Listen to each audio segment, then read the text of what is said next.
산에 갔다 오신 분들. 아, 나와요? 나오네. 자, 프린트 봅니다. 저당권 6회차 프린트.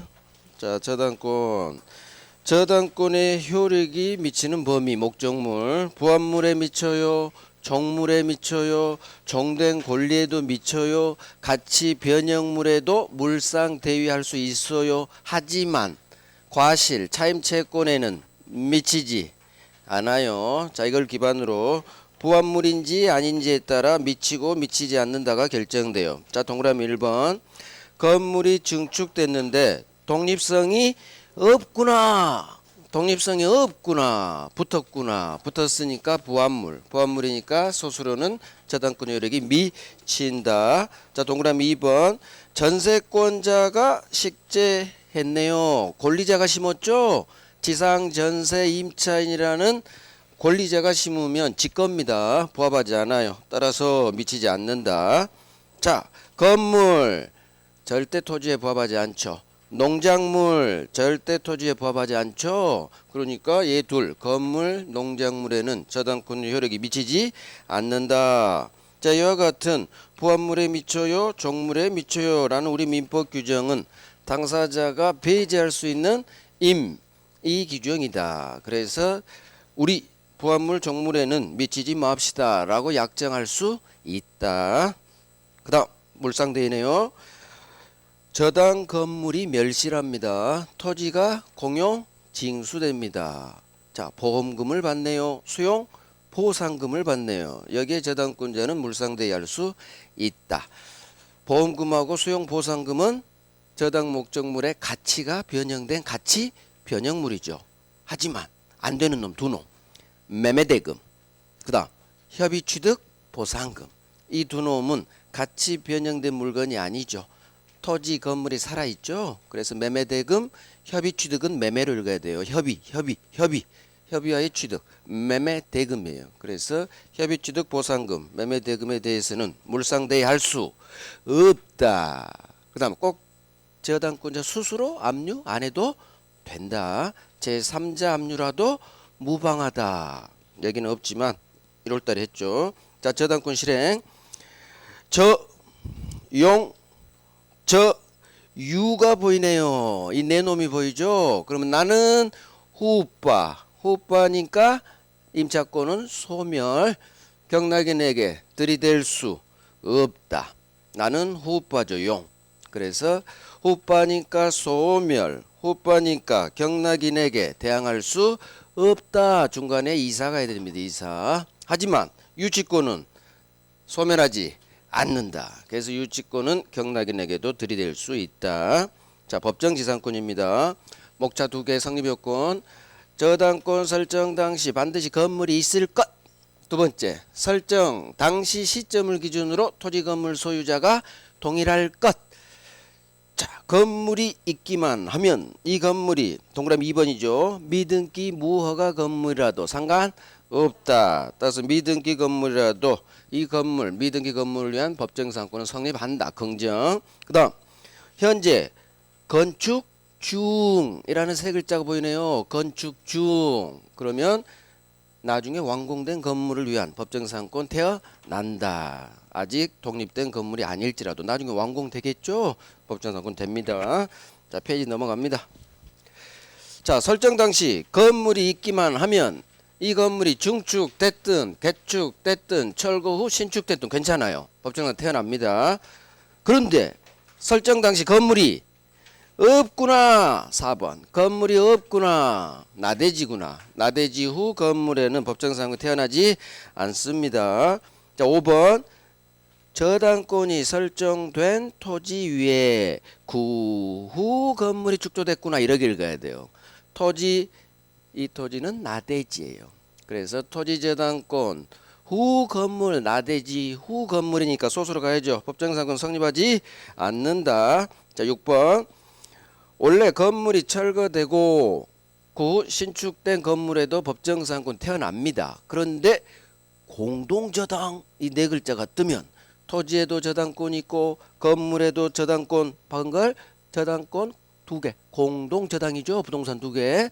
공동저당이라는 네 글자가 뜨면 그 후 기존 건물 철거되고 새로 올라가거든요. 이 신축 건물을 위한 법정 사항권은 태어나지 않는다. 않는다.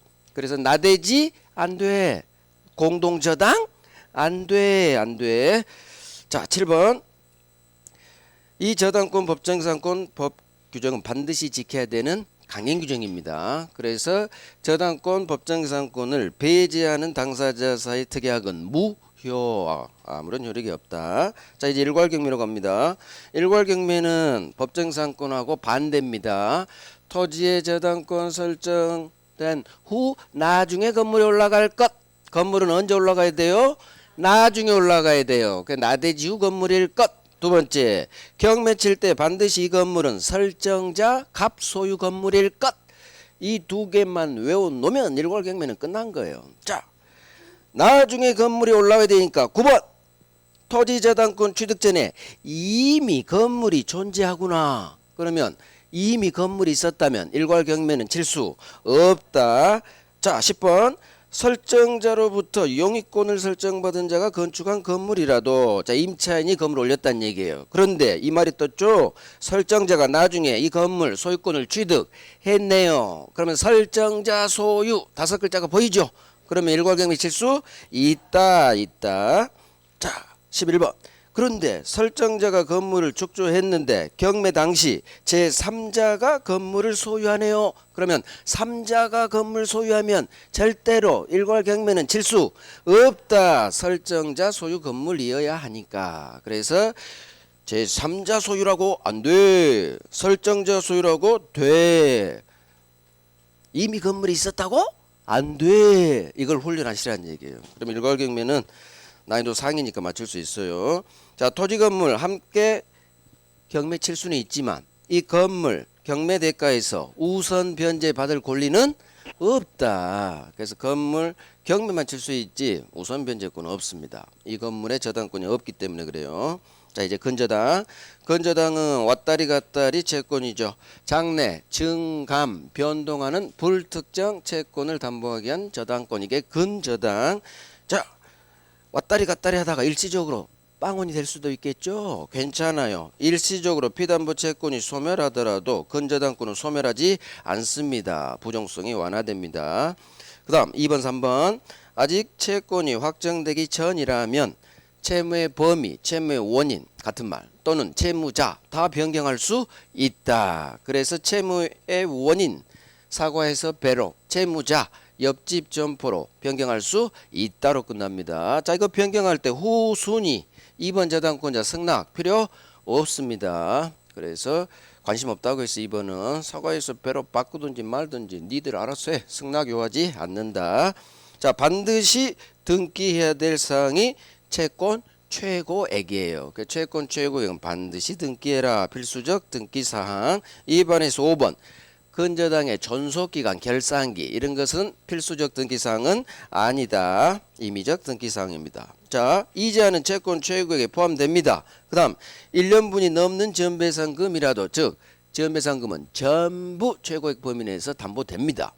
그래서 이자도 포함되고 전배상 전부 담보돼요. 하지만 8번 근저당권 실행 비용은 채권 최고액에 포함되지 않습니다. 최고액에 포함되지 않고 챙겨줍니다. 자, 이제 계약법 갑니다. 계약법. 계약의 성립 1월 달에 많이 해서 3월 자료는 몇 개 없죠? 자, 동그라미 1번. 왕별이네요. 대본 판례. 청약자가 이따위 청약을 하죠. 내가 정한 기간 내에 내 청약에 대해 아무런 이의를 제기하지 않으면 승낙한 걸로 볼 거야. 라는 뜻의 청약. 이따위 청약은 상대방을 구속하지 않아요. 그래서 상대방이 아무런 답을 해주지 않더라도 계약은 절대로 성립하지 않는다로 끝납니다. 이런 청약은 상대방을 구속하지 않습니다. 자, 2번 3번 의사실현 계약 성립하고 교차 청약입니다. 청약자의 의사표시 또는 관습에 의하여 특별히 승낙 통지가 필요하지 않아요. 그러면 계약은 언제 성립하느냐? 승낙 의사표시로 인정되는 어떤 사실이 있는 때 힘을 줘야 돼요. 있는 때 오뎅 먹었을 때 성립합니다. 주차했을 때 성립합니다. 아줌마가 내 오뎅 먹었다는 사실을 안 때 X 있는 때 성립. 자 3번 당사자 사이에 갑과 을 사이에 동일한 내용의 청약이 상호 교차됩니다. 교차 청약이죠. 그러면 양 청약이 상대방 집에 도달, 여기 동그라미 가야겠죠. 양 청약이 도달한 때 계약은 성립합니다. 이게 교차 청약입니다. 자 우리 여기까지 했어요. 이제 오늘 계약 체결상 과실 책임 여기부터 갈게요. 계약 성립의 마지막 페이지고, 자 교재는 138페이지입니다. 자 그리고 이거 짠 봤죠? 노랭이야 노랭이. 제 기출문제입니다. 자 여기에 몇 문제가 있느냐, 400문제 있습니다. 제가 정확히 400선으로 했어요. 400선. 그래서 난이도 90점 이상 그거 다 날려버렸고 없어요. 90점 정도까지 난이도가 있어요. 그래서 8점 이상 조금 난이도 상도 있으니까 대신 틀리라고 내 문제 있죠? 그 해. 그건 다 수록 안 했어요. 그런 건 공부 안 해도 돼요.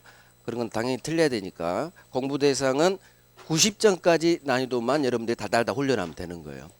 그래서 10배수예요. 우리가 40문제잖아요. 400문제니까 10배수. 10배수를 공부할 수가 있어요. 우리 시험은 절대 기출을 벗어나지 않아요. 기출을 살짝씩 변형할 뿐이에요. 그러니까 여기만 달달달하면 민법 점수는 어느 정도 잘 나온다. 그러니까 공부하는 요령, 답을 달아요. 틀린 부분의 사선을, 기출특강 해봤잖아요. 틀린 부분의 사선을 그을 수 있어야 그 지문이 내게 된 거예요. 그래서 틀린 부분의 사선을 딱 그어서 반대로 읽는 거야. 할 수 있다로 끝나야 되는데 없다로 끝났다. 없다의 사선 쫙 그어. 있다지? 이런 식으로 공부하는 거예요. 그래서 먼저 처음에 한번 쭉 풀어보시고, 법률행위 파트다. 그러면 한번 쭉 풀어보시고 답을 확인하시고, 그 다음에 이제 어떻게 복습을 하느냐. 문제집을 통한 복습 가능해요. 옳은 지문만 샥 봐요. 옳은 지문만. 사선 그 부분 아직 보지 마. 일단 옳은 지문 먼저 샥 보고, 법률행위 파트. 그 다음 X 지문 있잖아요. 사선 거진 애들. 그것만 쭉 싹 보는 거야. 그런 식으로 공부하는 거예요. 옳은 지문 쑥 보고 장난치는 지문 쫙 보고, 그러면 정리가 되는 거예요. 그런 식으로 이 문제집을 활용하면 되는 거예요. 아시겠죠? 열심히 합니다. 그래요. 이건 여러분들 열심히 공부하셔요. 왜냐하면 우리 지금 3월 기출특강 돌았잖아요. 아마 5월은 그냥 동영 특강 가요. 동영. 그러니까 동영 문제로 제가 이제 우리 기출하고 다른 시험 기출이 있잖아요. 그걸 짬뽕해서 제가 편집해서 그냥 출제하는 거예요. 그러니까 이게 공부가 잘 돼있을수록 문제가 잘 풀리겠죠. 그리고 이제 이것은 여러분들 공부하시는 거예요. 이거 따로 수업은 하지 않아요. 왜냐면 3월 했잖아. 어떡하? 거기에 절반은 있겠죠. 우리가 200문제 풀었으니까. 나머지 절반은 여기 있겠지. 우리가 8주 특강이었잖아요. 그럼 제가 25문제씩 했으니까 200문제를 우리가 공부한 거예요. 이 중에서 200문제를 공부한 거예요. 3월, 4월. 그럼 나머지 아직 여러분들이 5특강 들으신 분도 절반은 안 풀었다는 얘기지. 그래서 이 문제집에서 다시 나머지 절반까지 공부를 쭉 하셔야죠. 그죠? 단원 지날 때마다 한 번씩 복습하는 거예요. 문제. 자, 이제 계약 체결상 과실 책임. 교재는 138페이지입니다. 자, 법조문이죠. 계약 체결상 과실 책임. 자, 계약 체결상 과실 책임은 원시적 불능에서 나옵니다. 우리 원시적 불능 총칙에서 했죠. 총칙에서 계약 체결 전에 건물이 날아가 버리죠. 그러면 건물이 계약 체결 전에 건물이 날아가 버렸다. 갑의 을에 대한 소유권 이전 채무는 주고 싶어도 줄 수가 없는 불능 상태. 시점이 언제? 계약 체결 전이구나. 그러면 계약 체결하기 전에, 갑과 을이 이 건물 매매 계약을 체결하기 전에 건물이 전부 날아갑니다. 그러면 갑의 을에 대한 소유권 이전 채무는 주고 싶어도 줄 수가 없는 불능에 빠지고, 계약 체결 전에 이미 날아갔구나. 처음부터 줄 수가 없구나. 원시적 불능. 그러면 원시적 불능의 경우 갑을 이 매매는 유효해요? 무효해요? 무효죠. 원시적 불능은 무효. 우리 총칙에서는 이게 나와요. 원시적 불능은 무효. 계약 체계로 날아갔다. 그러면 후발적 불능이고 후발적 불능은 유효가 되겠죠. 민법 총칙에서는 원시적 불능, 후발적 불능 유효냐 무효냐 거기가 나오고 이제 계약법에서는 유효 무효가 나오지 않고 이 법 조문이 나온다는 얘기예요. 계약 체결상 과실 책임. 한번 생각해 봐요. 자. 갑이 을한테 건물을 팔았는데 알고 보니까 이 건물이 계약 체결전에 이미 사라졌다는 얘기예요. 불타서. 그러면 열심히 고생해서 갑하고 건물 매매 계약 체결한 상대방 을은 매수인은 화가 나요? 화가 안 나요?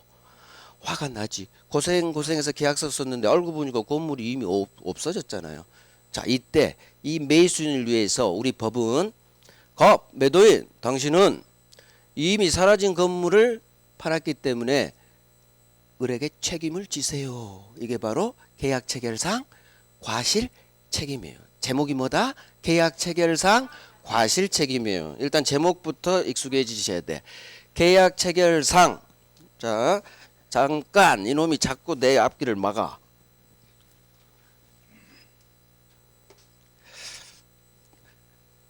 매도인 갑아, 너는 계약 체결할 때 어떤 잘못이 있으면 매수인 을에게 책임 져줘라. 이게 바로 매도인 갑의 매수인 을에 대한 계약 체결상 어떤 잘못이 있는 경우 책임져줘라라는 계약 체결상 과실 책임이에요. 그러면 갑한테 어떤 잘못이 있어야 책임을 지는 거예요. 어떤 잘못이냐? 이제 얘기 나오죠. 매도인 갑이 이미 건물이 날아갔다는 사실을 알았음에도 팔았대요. 또는 알 수 있었음에도 팔았대요. 그러면 이게 매도인으로서는 건물이 이미 날아갔다는 사실을 알면 팔면 돼요, 안 돼요? 안 되지. 그래서 매도인 갑이 계약 체결 전에 건물이 이미 날아간 거 너 알면서도 왜 계약했니? 책임지는 거예요. 너 몰랐지만 알 수 있었는데 왜 팔았니? 이게 바로 과실의 파트예요. 그러면 만약 을이 이미 날아갔다는 사실 을이 알고 있었어. 그러면 을은 책임져 할 수 있을까요? 없을까요? 아니야. 자, 을이 앞으로 책임 물으려면 선의무과실일 것. 매수인 을이 갑에게 책임 물으려면 이놈은 보호할 가치가 있어야 돼요. 이미 날아갔다는 사실을 상대방이 알면 너는 왜 알면서도 계약했니? 권리를 주지 않아요. 그래서 매수인에 대한 요건 이게 더 중요하죠. 매수인이 갑에 대해서 책임을 물으려면 선의무과실일 것. 책임 물으려면 몰라야 되고 이게 잘못도 없어야 돼요. 무과실 잘못까지 없어야 돼요. 그래서 책임 물으려면 을은 보호할 가치가 있어야 되는데 이 보호할 가치는 선이 몰라야 되고 여기에 잘못까지 없어야 돼요. 그래서 계약체결상 과실책임은 이 두 개를 외우는 거예요. 노란색 두 개예요. 계약체결상 과실책임은 어디에서 등장하느냐? 원시적 불능에서 매수인이 책임을 묻는 거. 원시적 불능. 두 번째, 책임 물으려면 매수인은 선의무과실 요구한다는 거. 따라서 이제 엎어. 선의무과실의 반대. 알이죠. 앞으로 계속 훈련해. 총칙에서 우리 훈련 많이 했죠. 선의무과실의 반대말은 알이에요. 선의 몰랐으니까 알았다 악의로 바뀌고 무과실 반대는 유과실. 선의유과실이 알 수 있었다죠. 오랜만에 듣죠. 총칙에서 듣다가. 선의무과실 반대는 알. 그러면 을은 책임 물으려면 선의무과실에 되니까 만약 매수인 을이 건물 멸실 사실을 알았거나 이러면 책임 물을 수 없다. 갑은 책임지지 않는다. 그래서 이걸 외우는 거예요. 책임 물으려면 선의무과실일 것 이렇게 오고 따라서 을이 선의무과실이 아닌 반대 알이라면 책임 물을 수 없다. 갑이 주어로 나오면 갑은 책임지지 않는다. 그래서 원시적 불능은 잘 안 나옵니다. 청약 승낙이 엄청 나오고 이게 지금 계약 성립의 마지막 목차잖아요. 많이 안 나와요. 30년 동안 3번밖에 안 나왔어. 한 문제짜리로는. 그러니까 너무 여기 힘쓰지 마시고 원시적 불능은 계약체결상 과실책임은 이거 어디에서 등장한다? 원시적 불능에서 나온다는 거. 그 다음에 책임이니까 책임 물으려면 매수인은 선의무과실일 것. 이건 나온 적은 한 번도 없어요. 두 번째는. 그러니까 매도인이 알랄일 거 이건 그렇게 중요하지 않아. 상대방이 항상 중요해. 상대방. 선의무과실일 것. 그러니까 책임 물으려면 선의무과실 것. 자 그러면 을이 만약에 선이 이미 날아갔다는 사실 모른 선이고 무과실이라면 갑한테 책임을 묻는데 어떤 책임을 묻느냐? 돈이에요, 돈. 손해배상 청구를 할 수 있어요. 그러면 손해배상 어느 범위에서 손해배상을 청구할 수 있느냐?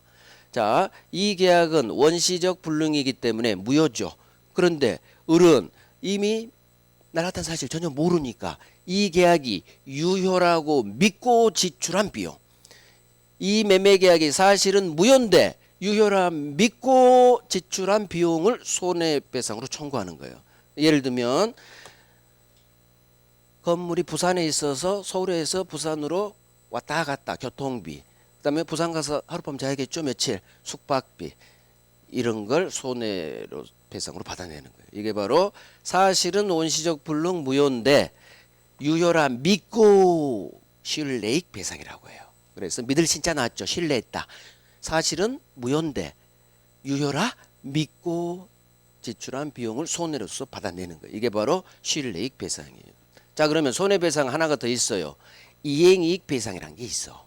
손해배상은 범위가 실내익 배상이라는 게 있고 이행이익 배상이라는 게 있어요. 대부분의 손해배상은 이행이익 배상이에요. 이행이익 배상이 뭐냐? 이행이익 배상은 계약이 유효할 때 나오는 말이에요. 계약이 유효인데 봐봐요. 갑이 을한테 아파트를 넘겨줬더라면 그 후 1년이 지나서 기존에 5억에 샀는데 10억으로 만약에 올랐다. 그러면 내가 5억에 사서 2배로 올랐죠. 그런데 갑이 등기를 안 넘겨서 채무 불이행을 해서 내가 못 넘겨받았다. 이 시가 상승분을 내가 누렸어요, 못 누렸어요? 못 누리죠. 이게 바로 네가 나한테 이행했더라면 내가 얻을 수 있었던 2배 이익을 손해배상으로 네가 나한테 해줘야겠다. 이게 바로 이행이익 배상이에요. 이행이익 배상은 언제 나오느냐? 계약이 유효할 때 나오는 말이에요. 계약이 유효해서 네가 나한테 소유권을 넘겨줬더라면, 이행했더라면 내가 얻을 수 있었던 시가상승분 이익. 네가 나한테 이렇게 읽어요. 네가 나한테 소유권을 넘겨주는 네 채무를 이행했더라면 내가 얻을 수 있었던 이익. 내가 얻을 수 있었던 이익은 뭐다? 시가상승분이지. 그걸 손해로서 받아내는 거예요. 이게 바로 이행이익이에요. 자, 그러면 우리 법조문은 계약이 지금은 유효예요, 무효예요? 원시적 불능 무효죠. 무효니까 이행이익 배상이 안 나와. 이행이익 배상은 언제 나온다? 계약이 유효할 때만 나오는 말, 채무 불이행할 때. 그래서 원시적 불능은 무효이기 때문에 유효라 믿고 지출한 믿을 신차가 나오는 거예요. 실내익 배상. 그래서 손해배상의 범위는 유효라 믿고 지출한 비용을 손해배상 받는 실내익 배상이 있고, 계약이 유효를 전제로 네가 나한테 소유권을 넘겨줬더라면 일어났던 시가상승분, 그걸 네가 나한테 이행을 해주지 않아 해서 내가 이익을 얻지 못했잖아. 그걸 네가 손해배상으로 해. 이게 이행이익 배상이에요. 그래서 여기 계약체결상 과실책임만 실내익 배상이고, 앞으로는 매매 나오잖아요. 이제 강론에서. 그럼 손해배상의 범위는 99%다 이행이익 배상이라고 보면 돼요. 그래서 손해배상의 범위는 뭐다? 이행이익 배상이에요. 지금 계약체결상 과실책임은 원시적 불능 무효죠. 여기만 실내익 배상이고, 이제 앞으로는 이행이익 배상이 훨씬 중요한 말이란 얘기예요. 그래서 이 실내익 배상을 청구할 수 있는데, 이건 이 실내익은 계약이 유효해서 네가 나한테 이행했더라면 내가 얻을 수 있었던 이익, 이행이익을 넘지 못한다라는 법 조문이 있을 뿐이에요. 이거 덜 중요해요. 자, 그러면 법 조문에서 한 번만 확인을 할게요. 자, 계약 체결상 과실책임. 지금 이 법 조문을 공부를 한 거예요. 목적이 불능한 계약이에요. 목적이 불능한 계약. 이게 바로 원시적 불능 계약이에요. 원시적 불능. 법률행위 목적이 불능이죠. 불능한이죠. 과거형이야. 그래서 원시적 불능 매매 계약을 체결할 때 이 불능, 이 계약 체결 멸실 사실을 매도인 갑이 알았거나 알 수 있었을 자는 이놈이 갑이에요. 갑이 이미 날아갔다는 사실을 너 알았음에도 매매했어? 너 알 수 있었음에도 매매했어? 그러면 이제 책임을 지는 거예요. 자, 상대방 을이 사실은 원시적 불능 무효인데 이 계약이 유효라 믿고 지출한 비용, 유효라 믿었음으로 인해 받은 손해, 이걸 값 너는 을한테 배상해줘라, 실내익 배상해줘라 이거예요. 그래서 유효를 믿고, 이게 바로 실내익 배상이에요. 자, 그러나 이 실내익 배상액은 계약이 유효함으로 인하여 을한테 생길 이익액, 이게 바로 이행이익 배상이에요. 이행이익을 넘지는 못한다. 즉 실내익 배상을 청구하되 이행이익은 넘지 못한다. 그런 조문이 있어요. 사실 이 조문은 별로 안 좋은 거예요. 이 단서 조문은. 왜 그러느냐? 내가 부산 왔다 갔다 할 때 교통비, 숙박비로 200만 원을 지출했다고 해봐요. 그러면 을은 이 경우 갑한테 200만 원을 청구할 수 있다는 얘기요. 그런데 문제는 우리 법이 이 실내익 배상액은 계약이 유효함으로 인하여 생길 이익액을 넘지 못한다고 해놨죠. 그럼 무슨 결과가 돼버리냐? 이 건물이 시가 상승이 안 일어나잖아요. 그러면 내가 손해본 건 200만 원인데 시가 상승이 안 일어나면 이행이익은 없잖아. 빵원이잖아. 그러니까 한 푼도 못 받아낸다는 얘기요. 계약이 유효함으로 인해 생길 이익액, 즉 시가 상승분을 넘지 못하죠. 이행이익을 넘지 못하죠. 그 얘기는 시가 상승이 없다. 빵원이다. 그러면 내가 지출한 교통비, 숙박비도 못 받아낸다는 얘기요. 이런 법이 어딨냐고. 법 잘못 만든 거요. 법. 근데 이유는 있어. 계약이 무효인 손해배상이 계약이 유효를 넘으면 안 되지. 그런 개념에 사로잡힌 법 조문이 나온 거예요. 계약이 무효인데 왜 계약이 유효인 경우를 무효가 넘으면 안 되지. 그 넘지 못한다. 이 단서 취지는 그거예요. 하지만 실제에서 아주 안 좋게 작동해버려. 시가 상승이 일어나지 않으면, 즉 이행이익이 없으면, 빵원이면 교통비, 숙박비도 못 받아낸다는 얘기예요. 그죠? 이건 없애야 돼요. 실제 그래서 교통비, 숙박비를 아예 못 받아내는 경우가 이 단서 때문에 생기겠죠. 당연히. 왜? 시가 상승이 항상 일어나요? 오히려 막 떨어지지? 요즘같이 부동산 떨어지는 시기는.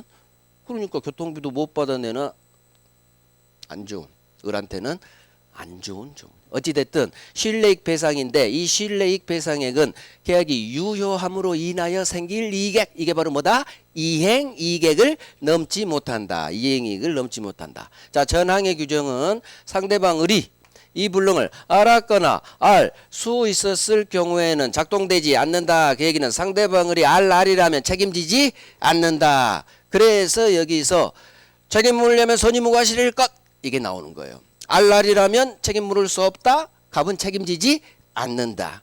자, 그래서 이걸 정리하면 원시적 불능인데 전부 날라가야 돼. 전부 불능일 것. 그 다음에 매수인 을은 책임 물으려면 선의무과실일 것. 알이라면 책임지지 않는다. 자, 갑니다. 교재 갑니다. 동그라미 1번이 방금 본 법조문이에요.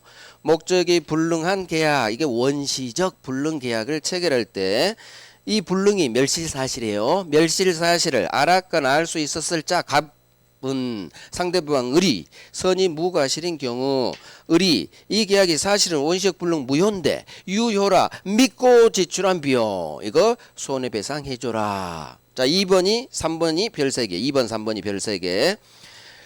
우리 민법은 원시적 불능으로 무효인 경우에 대한 계약체결상 과실책임을 규정하고 있다. 방금 봤죠? 법조문. 우리 법은 원시적 불능에서 계약체결상 과실책임을 규정하고 대법원도 원시적 불능에서만 계약체결상 과실책임 인정합니다. 자, 이때 불능은 3번 전부 불능이어야 돼요. 그래서 건물이 괄호 계약체결 전에 건물이 전부 멸실해야 되고, 또 계약체결 전에 토지가 전부 공용징수 수용당해야 돼요. 전부.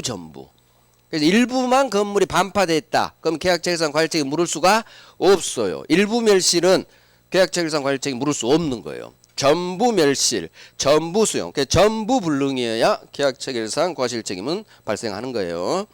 자, 4번 매도인이 책임지려면 쟤한테 과실 잘못이 있어야겠죠. 매도인 갑은 이 불능사실을 알았거나 알 수 있었을 때 책임을 질 거고요. 자, 5번하고 기억이 별 3개예요.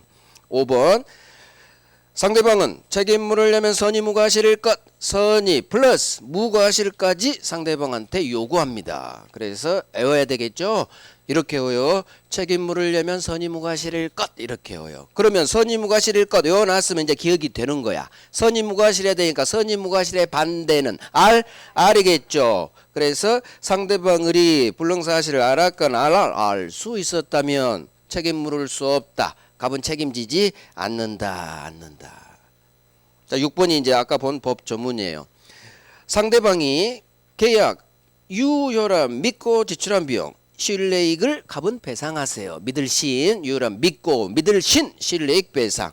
다만 우리 저 단서조항에 따라 기억 이 실내익 배상은 계약이 유효함으로 인하여 생길 을의 이익액 이게 바로 갑이 넘겨줬더라 이행했더라면 얻을 수 있었던 이익 이행했더라면 을이 얻을 수 있었던 이익 그걸 연결시켜봐. 이행 이익 네가 나한테 이행했더라면 얻을 수 있었던 이익 이 이행이익 넘지 못하는 범위 내에서 실내익 배상이에요. 그래서 여기까지 계약적 예상 관리 책임 이 정도 하면 너무 많이 한 거야. 자 이제 동시행의 항변권 자 오른쪽 페이지입니다. 동시행의 항변권은 갑을 매매죠. 갑을 매매. 그러면 매도인 갑은 소유권 이전 채무가 있을 거고 매수인 을은 대금 지급 채무가 있겠죠. 그럼 소유권 주고 대금 주고 동시에 이행해야 되는 동시 이행 관계. 쌍무계약이죠. 쌍무계약에서 서로 동시에 이행해야 될 관계에 있는 양채무는 서로 동시에 이행해 줘야 돼요. 자, 그러면 소유권하고 대금이 동시행 관계인데 구체적으로 계약금도 걸고 5월 1일. 그다음에 6월 1일은 중도금도 걸고 7월 1일 잔금을 걸기로 했다. 그러면 잔금 날짜 7월 1일 날 갑은 소유권 등기 준비해 와야 되고 그다음 매수인은 잔금 날짜에 잔금 준비해 와서 만나서 서로 동시에 이행하는 거예요. 자, 그런데 잔금 날짜에 갑이 등기 서류를 지는 안 가져왔으면서 매수인 을한테만 잔금 달라고 하면 나는 안 돼. 등기 줄 때까지 나 잔금 못 줘. 할 수 있다. 이게 바로 동시행의 항변권이에요. 자기 잔금 채무 이행을 거절할 수 있는 권리. 이게 동시에 이행합시다. 나 등기 줄 때까지 제 채무인 잔금 채무 못합니다. 이행 거절할 수 있는 권리. 이게 동시행의 항변권이에요. 그래서 쌍무계약의 당사자 어느 한쪽은 상대방이 지채무이행 제공할 때까지 등기서류 줄 때까지 내 채무인 잔금 채무 이행을 거절할 수 있다. 그래서 동시항변권이 태어나면 거절할 수 있다로 끝나요. 동시행 관계에서 너는 안 주면서 왜 나한테만 달라고 해? 나 못 줘. 거절할 수 있다. 자, 이제 동시항변권의 목차죠. 동시항변권이 성립하기 위한 성립요건 3가지. 동일한 쌍무계약에서 서로 대가적 양채무가 있을 것. 두 번째, 쌍방 채무 모두 변제기에 있을 것. 자, 지채무는 이행 또는 이행 제공하지 않으면서도 상대방한테만 이행 청구할 것. 그러면 나는 안 돼. 등기서류 줄 때까지 나 잔금 못 줍니다. 동시항변권이 태어났겠죠. 자, 동시항변권이 성립했어. 이 3가지를 갖추면 그러면 동시항변권의 효력이 나올 거고. 그다음 양채무 중 어떤 놈은 동시행관계에 해당하고 어떤 놈은 동시행관계가 아니고 구별하는 거. 그래서 효력까지가 전반부고 나중에 동시행관계에 해당하는 놈 아니면 구별하는 게 후반부. 전반부도 잘 나오고 후반부도 아주 잘 나와요. 거의 비슷한 비율로 나와요. 이쪽은 살짝 어렵고요. 성립요건 쪽은 대부분 판례가 살짝 어려워요. 그 다음에 이쪽은 할만해요. 그래서 동시행관계에 해당하는 거 아닌 거 구별하는 거. 이걸 공부할 거예요. 자, 그러면 이제 성립요건. 일단 동그라미 1번이 방금 본 내용이에요. 자, 동시행의 항변권이란 쌍무에서만 나옵니다. 쌍무계약에서 당사자 어느 한쪽 일방이 지채무 이행 또는 이행 제공을 하지 않으면서 즉 갑이 지는 등기 안 주면서 상대방 을한테만 잔금 달라고 이행 청구하면 상대방 을은 안 됩니다. 등기 줄 때까지 저 잔금 못 줍니다. 자기 채무 이행을 거절할 수 있는 권리. 이게 바로 동시행의 항변권. 자, 동시항변권은 공평의 원칙에서 나오는 거예요. 나만 주면 안 되지. 그래서 공평의 원칙에서 서로 동시행하는 게 공평하다 그거예요. 자, 2번 엄청난 세트죠. 앞으로 계약 성립, 계약법 머리끝부터 발끝까지 임의규정. 임의규정은 당사자 합의로 배제할 수 있다로 끝나요. 그래서 동그라미 2번 별 3개 하시고 앞으로 계약법에 엄청난 세트예요. 계약법 규정을 배제하는 당사자 사이 특약은 유효로 끝나요. 특약 유효예요. 특약 유효, 배제 특약 유효. 계약법은 계약 자유 원칙이 작동했죠. 그러니까 법은 A라고 돼 있지만 우리는 B로 합시다. 특약 먹힙니다. 그래서 저 동시 이행의 항변권 자리에 위험 부담이 나오든 해제가 나오든 뭐가 나오든 배제 특약 나오면 계약법 동네는 유효 당사자 합의로 배제할 수 있어요. 나중에 이제 임대차 가면 임차인에게 불리한 법조문은 몇 가지는 편면적 강행 규정이 나와요. 그 전까지는 다 머리부터 발끝까지 임의 규정. 배제 특약 유효 세트로 갑니다. 자, 성립 요건 양호 1번 동일한 쌍무계약에서 서로 대가적 채무를 부담하고 있을 것. 자, 여기죠. 동일한 쌍무계약에서 서로 대가적 채무를 부담하고 있을 것. 그러면 갑과 을 매매계약에서 소유권 주고 대금 주고 쌍무 서로 대가적 양채무가 있죠. 그 요건이에요. 자, 그러면 갑이 소유권 안 주면서 돈 달라고 하면 동시함권 태어난다는 얘기예요. 자, 대본 판례 오늘 배울 게 하나, 둘, 셋, 4개예요. 자, 다 대본 판례예요. 왕별 할 거요. 왕별 아주 중요해요. 둘이 합쳐서 10번 나오네요. 10번. 자, 봐요. 한번 봐보죠. 채권 양도로 당사자가 변경됐대. 그래도 여전히 바뀐 놈하고도 동시행관계 해당합니다. 무슨 얘기냐? 이제 이해할 거예요. 갑은 소유권 측면에서는 채무자죠. 소유권 줄 채무자. 하지만 매매 대금 측면에서는 채권자예요. 항상 어느 측면이냐에 따라 소유권은 줘야 될 채무가 있지만 돈은 5억 주세요. 채권 있죠. 자, 이 대금 채권을 갑이 병한테 팔아. 이게 바로 채권 양도예요. 자, 채권을 팔 수가 있는 거예요. 모든 재산권은 물권이든 채권이든 다 양도할 수 있어요. 그래서 이것도 세트예요. 어떤 권을 양도할 수 있느냐 없느냐 지문이 뜨면 다 양도할 수 있어요. 권, 재산권이죠. 물권이든 채권이든 특허권이든 권자가 붙으면 모든 재산권은 다 팔아 제낄 수 있다. 양도할 수 있어요. 그래서 제가 하죠. 마누라 빼놓고 다 팔 수 있다고. 그래서 물권이든 채권이든 어떤 권리를 양도할 수 있느냐 없느냐 지문이 종종 뜨거든요. 그럼 다 양도할 수 있다로 끝나야 돼요. 없다 하면은 X짐이 되는 거예요. 자, 채권도 팔아 제낄 수 있어. 무슨 얘기냐? 채무자 을이 갑에게 5억 대금 채무를 줘야 되는데 갑이 자기에 대한 채권을 병한테 팔면 나중에 을은 매매 대금 5억을 누구한테 줘야 된다? 병한테 줘야 되는 거예요. 내 채권자가 바뀐 거야. 이게 채권이 넘어간 거예요. 그러면 채권이 병에게로 넘어갔다. 양도됐다. 채권 양도로 사람이 갑에서 병으로 바뀌었죠. 자, 그래도 이 시점 한 6월 달쯤 갑이 을에 대한 채권을 병한테 팔았다고 해봐요. 자, 잔금 날짜가 왔습니다. 중도금은 이때 팔았다가 하면 을이 병한테 중도금 줬을 거야. 얘한테 줘야 되니까. 자, 잔금 날짜 갔어. 그런데 병이 전화를 하죠. 을! 그때 중도금 나한테 줬듯이 잔금도 저한테 주세요. 제가 채권을 샀기 때문에. 네, 알겠어요. 이따 갑하고 만나서 등기 받으면 줄게요. 잔금. 그렇게 했는데 갑이 등기를 잔금 날짜 안 준 거예요. 자, 그러면 병은 남은 잔금 주세요 요구하고 을은 아직 갑으로부터 등기를 못 받았고 여러분이 을이라고 생각하면 등기를 갑으로부터 못 받았는데 바뀐 새 채권자, 채권 양수인 병한테 내가 잔금을 준다 안 준다? 안 준다. 이게 바로 비록 채권 양도로 사람이 갑에서 병으로 바뀌어도 여전히 이 병하고도 동시행관계가 존속한다는 얘기예요. 그래서 채권 이렇게 오는 거예요. 채권 양도로 사람이 갑에서 병으로 당사자가 바뀌어도 여전히 바뀐 이놈하고 병하고도 여전히 동시에 채권 양도로 사람이 갑에게서 병으로 바뀌어도 나는 여전히 병한테도 들이댈 수 있다. 병한테도 들이댈 수 있다. 동시행관계에 해당하면 병한테도 동시항비가 행사할 수 있다. 지문이 연결되는 거예요.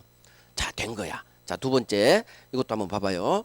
어느 한쪽 일방의 채무가 이행이 불능이 돼서 손해배상 채무로 바뀌었나 봐. 무슨 말일까? 어느 한쪽의 채무가 이행 불능이 돼서 발생한 손해배상 채무. 무슨 말일까? 한번 이해하려고 해봐. 연락이 어렵죠. 설명 듣기 전에는. 자, 왼쪽 갑의 소유권 이전 채무가 갑이 불내버렸어. 건물이 멸실하면 소유권 이전 채무를 아까 했죠. 주고 싶어도 줄 수가 없다. 채무자 왼쪽 갑 잘못으로 멸실시키면 이게 채무불이행 이행지체 불능할 때 두 번째 이행 불능이 돼요. 자, 그러면 상대방은 채무불이행의 효과 손해배상 청구를 할 수가 있어요. 그래서 상대방이 야, 너 인마 손해배상해. 그러면 갑은 소유권 대신 이제는 손해 돈 채무로 바뀐 거야. 자, 원래 채무는 매도인은 소유권 채무였죠. 그런데 건물 멸실해서 손해배상 채무로 바뀌었다는 얘기요. 이 바뀐 손해배상 채무와 상대방 반대급부가 여전히 동시행관계에 해당한다는 얘기예요. 뭔 말인지 모를 거예요. 자, 봐요. 언뜻 느끼시고 이제 구체적으로 느껴봐요. 저 사례는 교환계약이었어. 교환. 그러면 교환계약은 재산권 주고 같은 재산권으로 주고. 그러면 왼쪽 놈은 지 건물 소유권 이전 채무가 있고 오른쪽 놈도 지 건물이든 토지든 같은 재산권으로 양채무를 부담해요. 교환계약에서 소유권 주고 동시행이죠. 매매에서 소유권 주고 대금 주고 동시행 똑같죠? 쌍무계약은 서로 동시행이야. 자, 그러면 소유권 주고 동시행 관계인데 이 건물이 계약 체결 후 멸실했단 얘기야. 그러면 건물이 계약 체결 후 멸실했는데 채무자, 소유권 채무자 귀책 사유로 멸실이 되면 이행 불능이 되는 거예요. 해제에서 채무불이행 종류는 두 가지가 있죠. 이행지체, 이행불능. 채무자 갑이 불냈구나. 이게 이행불능. 자, 의리. 네가 불냈다고 그러면 채무불이행, 이행불능의 효과로서 손해배상을 청구할 수 있어요. 그러면 얘가 갑이 불냈다는 얘기죠. 이행불능이라는 얘기는 채무자 갑의 귀책 사유로 인한 후발적 불능. 채무자 귀책 사유 저게 이행불능이에요. 자, 상대방 의리 시가상승이 1억이 일어난 거야. 얼마 후에 보니까. 그러면 이행불능이 나오면 상대방은 계약 해제로 날려버릴 수도 있어요. 하지만 시가상승이 일어나니까 을은 6억을 손해배상으로 청구하는 거예요. 건물가 5억에다 시가상승분 1억 보태서 이행이게 이게 네가 불 안 내고 나한테 소유권 넘겨줬더라면 내가 시가상 1억을 누려서 현재 6억이 됐을 텐데 네가 불낸 바람에 내가 이 시가상승분을 못 얻었잖아. 그래서 6억을 손해배상 청구하는 거예요. 그러면 갑은 이제는 소유권은 넘겨주고 싶어도 불능이니까 넘겨줄 수가 없고 을이 손해배상을 요구하니까 이제는 6억 손해배상해줄 채무로 바뀐 거죠. 그죠? 그래서 저기를 봐요. 어느 한쪽 갑의 소유권 이전 채무가 지 잘못으로 불내버린 결과 이행불능으로 손해배상 채무로 바뀐 거예요. 자, 그러면 상대방의 반대급부 보면서요. 상대방 을의 반대급부는 갑에 대한 소유권이죠. 그러면 기존에는 소유권이 동시행했는데 이제는 이놈하고 이놈이 동시행이란 얘기예요. 그래서 채무 내용이 소유권에서 손해배상 돈으로 바뀌어도 여전히 상대방 채무와 여전히 동시행 이렇게 훈련할 거예요. 어렵지 않아. 그러면 자, 저런 내용 몰라도 돼요. 어느 한쪽의 채무가 이행불능으로 발생한 손해배상 채무예요. 그러면 이 채무는 소유권이었는데 돈으로 바뀌었죠. 여전히 이 손해배상 채무도 상대방 반대급부와 동시행관계에 해당한다는 얘기예요. 결국 이 두 개를 한꺼번에 할 거예요. 채권 양도로 사람이 갑에서 병으로 바뀌어도 이 바뀐 놈하고도 여전히 병하고도 동시행. 두 번째, 채무 내용이 손해배상 채무 기존 소유권에서 돈으로 바뀌어도 여전히 동시에 즉 사람이 바뀌든 채무 내용이 돈으로 바뀌든 여전히 동시에 할 수 있겠죠. 할 수 있어. 이제 하나 더. 자, 봐요. 별개 약정으로 발생한 상대방 채무와는 동시행관계가 아니에요. 자, 이 두 놈은 소수로가 동시행관계죠. 동그라미 보이죠? 이 놈은 이제 동네가 바뀌어. 동시행관계가 아니야. 그러면 느낌을 가져봐. 별개 약정으로 발생한 상대방 채무래. 자, 또 이해를 시켜야지. 갑과 을이 매매, 소유권 주고 대금 주고, 소유권하고 대금이 동시행이죠. 그런데 계약 체결한 후, 한 달 후 갑과 을이 별개의 계약을 해요. 그래서 을한테 다른 별개의 갑과의 약정으로, 약정이 계약이에요. 특약, 약정, 계약 다 같은 말. 별개의 약정으로 을한테 어떤 갑에 대한 채무가 발생했나 봐.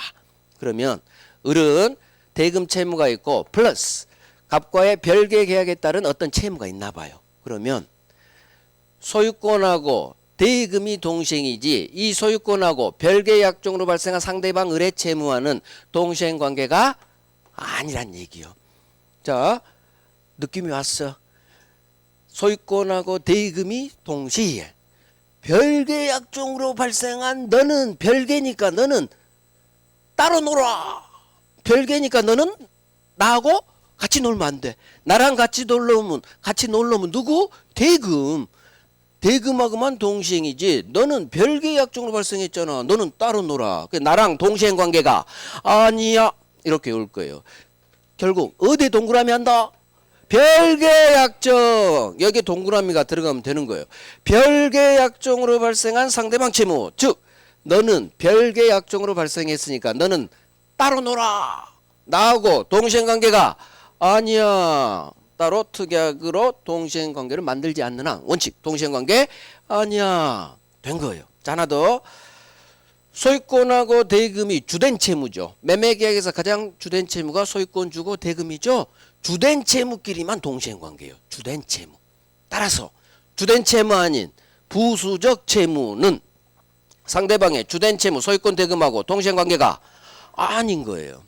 그래서 주된 채무인 소유권 대금이 동시행이지 주된 채무 아닌 부수적 채무, 대표가 토지거래 허가 신청 절차에 협력할 협력 채무죠. 이놈은 소유권 대금인 주된 채무 동시행 관계가 아니에요. 부수적 채무는 너도 따로 놀아 같은 급이 아니에요. 느낌이 오죠? 소유권하고 대금이 같은 급이야. 따라서 부스러기인 부차적 채무인 부수적 채무는 같이 놀지 못합니다. 그래서 같이 못 노는 놈이 두 놈이 있어. 별개 약정으로 발생한 상대방 채무. 너 따로 놀아. 우리랑 같이 못 놀아. 그 다음 주된 채무끼리 같이 노니까 주된 채무 아닌 부수적 채무. 같이 못 놀아요. 같이 못 노니까 동시행관계가 아니다. 자, 얘기 정리하고 쉴게요. 성립요건 1번. 동그라미 1번. 자, 동시항명권은 쌍무계약이 인정됩니다. 따라서 기억, 쌍무 반대말, 편, 무, 편무에는 동시항명권이 나올 수가 없는 거예요. 양쪽에 채무가 있어야 뭐 동시행하자 말이 나오는 거지. 편무는 안 돼. 자, 2번 기억, 왕별. 3번 왕별. 자, 2번. 이 지문이 그대로 나오는 거예요. 동시행 관계에 있는 어느 일방, 어느 한쪽 채권이 양도되더라. 자, 채권이 양도돼서 사람이 바뀌었죠? 그렇다 하더라도 그 동일성이 인정되는 한 채권 양도로 사람이 바뀌어도 여전히 동시행 관계는 존속한다. 긍정으로 끝나면 맞는 지문. 자, 기억으로도 나와요. 기억. 갑의 을에 대한 매매대금 채권이 병이란 놈한테 양도됐어요. 자, 채권이 병한테 양도됐죠? 자, 오른쪽 놈 을은 갑이 소유권 등기를 제공하지 않으면 이 병이란 놈한테 들이댈 수 있다. 자, 갑한테 소유권 못 받으면 지 돈 줘야 될 병한테도 들이댈 수 있다. 그게 바로 채권 양도로 사람이 갑에서 병으로 바뀌어도 여전히 병하고도 동시에, 사람이 바뀌어도 여전히 병하고도 동시에. 자, 3번. 동시 이행 관계에 있던 채무 중 어느 한 채무의 이행 불능으로 발생한 동그라미 손해배상 채무도 상대방 반대급부 소유권과 여전히 동시에. 자, 채무 내용이 소유권에서 이행불능 손해배상 돈으로 바뀌었죠. 채무 내용이 소유권에서 손해배상 돈으로 바뀌어도 여전히 동시에. 사람이 바뀌든 2번 채무 내용이 손해배상 돈으로 바뀌든 여전히 동시행. 이렇게 오면 돼요. 자, 4번 별 3개. 동시행 관계에 있는 어느 한쪽 일방의 채무도 이를 발생시킨 계약과 떴어. 뭐가 떴어요? 별개 동그라미 별개 약정으로 발생한 상대방 채무와는 특약이 없는 한 동시행 관계 아니다. 별개 약정으로 발생했구나. 너는 따로 놀아. 나랑 동시행관계 아니야. 이렇게. 자, 5번 별 3개. 부수적 채무, 협력 채무는 상대방의 주된 채무인 소유권 또는 대금 채무와 동시행관계가 아니다. 너도 따로 놀아. 부수적 채무 나랑 같이 못 놀아. 급이 달라. 주된 채무 급이 다르죠. 그래서 부수적 채무, 협력 채무, 소유권, 대금, 주된 채무와 동시행관계 아닙니다. 결국 봐봐요. 2번하고 3번은 소수로가 여전히 동시이행. 사람이 바뀌든 병으로 채무 내용이 소유권에서 손해배상 채무, 손해배상 돈이에요. 돈으로 채무 내용이 바뀌든 여전히 동시행. 하지만 4번, 5번 별개 약정으로 발생했다고 따로 놀아. 동시행관계 아니야. 주된 채무 아닌 부수적 채무라고. 협력 채무가 주로 나와. 협력 채무. 너도 따로 놀아. 주된 채무는 나랑 같이 못 놀아. 따로 놀 놈이 두 놈이야. 별개 약정 발생 채무. 너 따로 놀아. 동시행관계 아니야. 협력 채무, 부수적 채무. 너도 따로 놀아. 이렇게 외우면 돼요. 자, 우리 10분간 쉬고 그 다음으로 갈게요.